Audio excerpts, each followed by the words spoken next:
Ma'am सबसे पहले शुरुआत करूंगी मैं अगस्त महीने की, क्योंकि 12 राशियों के लिए अगस्त का महीना कैसा होने जा रहा है ये आप बताएंगी। क्योंकि हम यहाँ पर देख रहे हैं कि शनि भी वक्री हो रहे हैं मैम, जी और ये बड़ा लंबे समय के लिए हो रहा है, जी नवंबर तक का महीना है। जी तो जी कैसा जाने वाला है सभी लोगों का ये अगस्त का पूरा महीना। तो अब बात करेंगे कन्या राशि की, क्योंकि जितने भी कन्या राशि के जातक हैं वो इस वक्त इस कार्यक्रम को लगातार देख रहे हैं कि हमारी बारी कब आएगी। तो कन्या राशि के लिए कैसा जाने वाला है पूरा जी महीना। जी। कन्या राशि की बात करते हैं तो अगेन आपकी स्वामी जो है वो बुध हैं, लेकिन थोड़ा सा यहाँ पे आपका स्वभाव यहाँ पे बदल जाता है।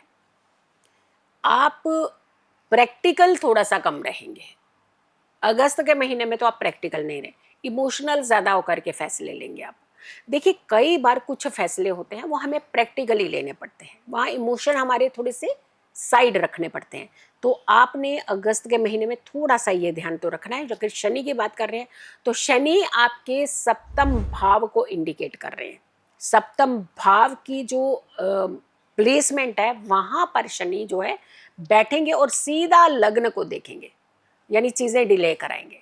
अब डिले चीज़ें आपकी वैसे ही हो रही होंगी, आप इल्ज़ाम आकर के घर में व्यक्तियों पर डाल, आपने नहीं मुझे जाने नहीं दिया था ना उस दिन, देख ले मेरे हाथ से ना काम निकल गया था।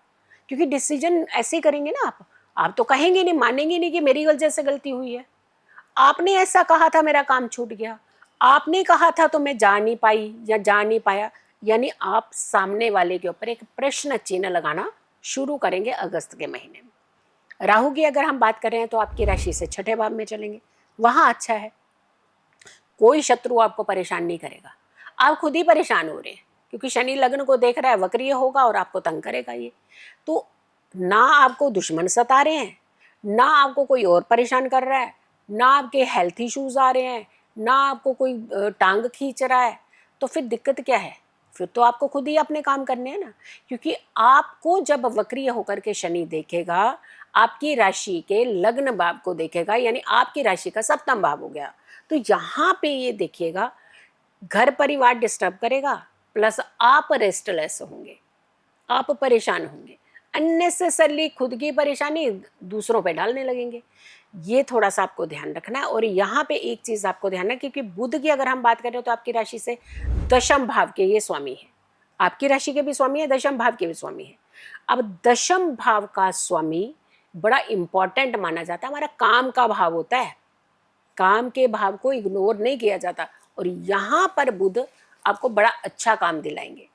आप कोई बिजनेस तलाश कर रहे थे, या कई बार होता है कि हम स्टार्टअप करने वाले हैं, हमने बड़ी प्लानिंग कर ली, सब कुछ हमारे पास है, पूरा विजन है, फाइनेंशियली हम लोगों की सारी सपोर्ट हो, लेकिन उसके बाद भी काम नहीं खुलता है, खोल ही नहीं पाते, अड़चने आती हैं। तो आपका कुछ नया काम खुलने वाला है, अपना काम खुलने वाला है, खुद का स्वयं का आप काम खुलेंगे और काम भी बहुत अच्छा चलने वाला है। तो आपके लिए ये थोड़ा सा समय जो है बहुत अच्छा है, लेकिन थोड़ा सा आपको ध्यान भी रखना है, क्योंकि आप अपनी गलतियां दूसरों पे जब थोपेंगे तो कहीं ना कहीं रिश्तों में तनाव होता है।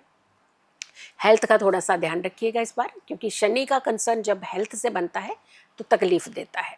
तो हेल्थ इश्यूज हो सकते हैं, या फिर कोई पुरानी आपकी बीमारी थी जो बहुत समय से चल रही थी, ठीक हो गई थी, आपको लगा कि अब बिल्कुल ठीक है, लेकिन वो बीमारी जाग सकती है। और immediate go for the doctor, सलाह लीजिएगा, मेडिसिन ट्रीटमेंट आप शुरू करिएगा, आपका ट्रीटमेंट भी हो जाएगा। यानी अगर आप इनिशियल में उसको पकड़ लेंगे ना बीमारी को, तो आपका ट्रीटमेंट बड़ी जल्दी हो जाएगा। और आपको उपाय क्या करना चाहिए, यानी पूरे महीने आपने ये उपाय करना है। बुधवार के दिन थोड़ी सी हरी दाल, मूंग की दाल होती है, साबुत मूंग, ये आपने पानी में बहानी है, कितनी भी बहा सकते हैं, जैसे 250 ग्राम है, या 2 मुट्ठी दाल होती है, एक मुट्ठी भर करके 2 मुट्ठी दाल ले लो, बहते पानी में ही इसे बहाना है। और अगर बहते पानी में नहीं बहा पा रहे हैं, आपको लगता है कि बहुत दूर है, हम लोग ये उपाय नहीं कर पाएंगे, तो आपने सबसे पहले उस दाल को एक पानी के अंदर, एक मिट्टी का बर्तन लेना है, उसमें दाल डालनी है और पानी डाल देना है, उसमें रात भर रखना है बुधवार के दिन। और गुरुवार के दिन इसे आपने अपने छत के ऊपर कहीं भी अपने ईस्ट दिशा छोड़ के बाकी किसी भी दिशा में से स्प्रेड कर दीजिए। जो चिड़िया वगैरह सब आती हैं, पक्षी वगैरह, वो खा के चले जाते हैं। तो आप अगर नहीं बहा पा रहे हैं तो इस उपाय को आप कर लीजिएगा जी।